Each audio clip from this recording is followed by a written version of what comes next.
An average child between the ages 8 to 18 spends more time in front of a computer, television or game screen than any other activity except sleeping. Children are enormously influenced by the media, not only in their decisions and actions, but also in their behaviours. Unfortunately, the large amount of exposure to the media has negative effects. One of the most serious effects is the desensitization to violence.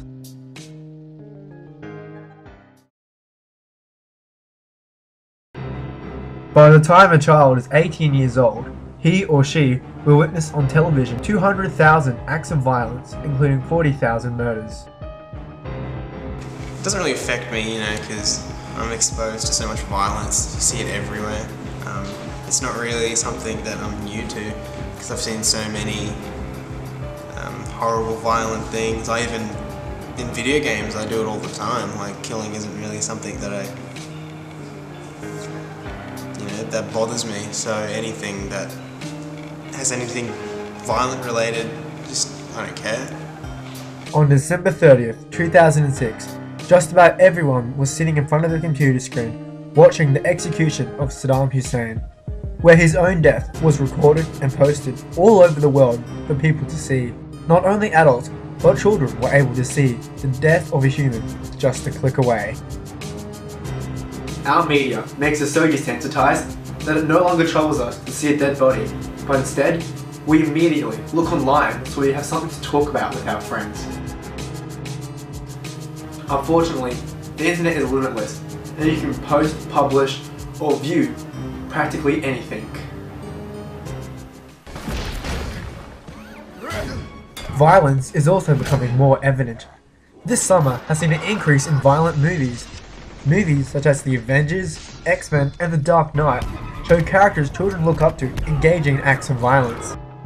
Children not only learn by observing and imitating what is in the media, but they also come to terms with violence as an acceptable way to settle conflicts, and desire to watch even more violent movies and play even more dreadful video games where players are rewarded for the amount of people they've killed.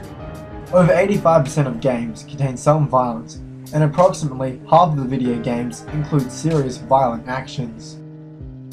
A report written by the Department of Psychology in Iowa State University, USA, detail how exposure to violent video games might produce psychological, emotional desensitization. The initial response of children and many adults to violent media is fear and anxiety. However, when violent stimuli are repeatedly presented in a positive emotional context, example with exciting background music, sound effects, visual effects, and rewards for violent actions in the games, these initial distressing reactions are reduced. One indicator that desensitization has occurred is the observation of the reduction in psychological arousal, example a heart rate. During exposure to real violence after individuals have been repeatedly exposed to media violence, their heart rate will be lower compared to individuals who have not been exposed to violent stimulus.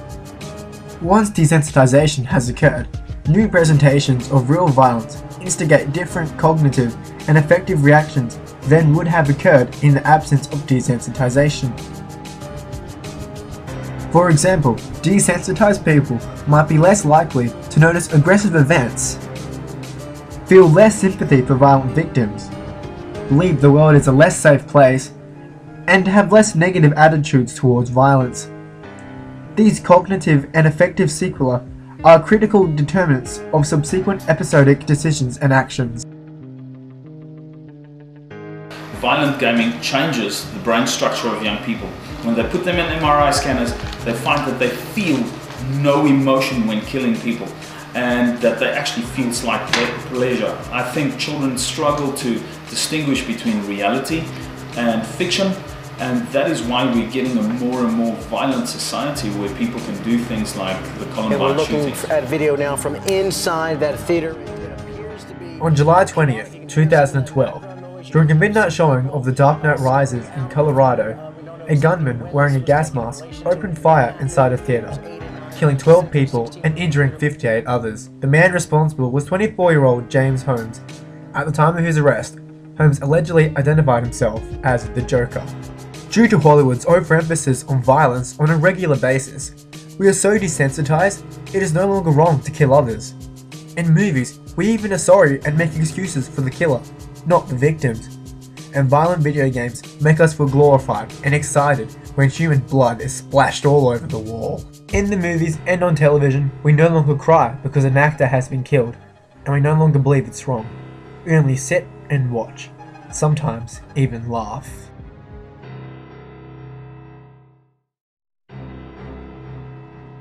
Our media has desensitized us. If it no longer fears us to see a dead body, what is stopping more people from coming out into public places like this, armed and ready to kill? Our media is producing a new generation of killers.